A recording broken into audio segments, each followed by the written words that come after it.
नमस्कार शेतकरी मित्रांनो, आज आपण बोर्ड मिश्रण कसे तयार करावे याविषयी माहिती घेणार आहोत।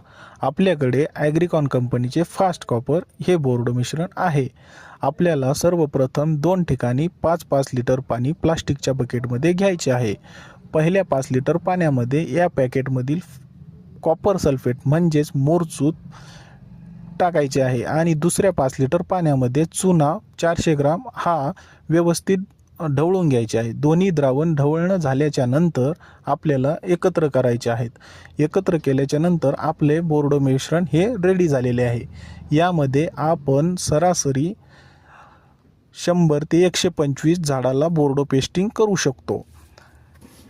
तसेच या पॅकेटचा वापर आपण 200 लिटर पाण्यासाठी फवारणीसाठी सुद्धा करू शकतो व पिवळ्या झाडांना ड्रेंचिंगसाठी सुद्धा याचा आपण वापर करू शकतो। धन्यवाद।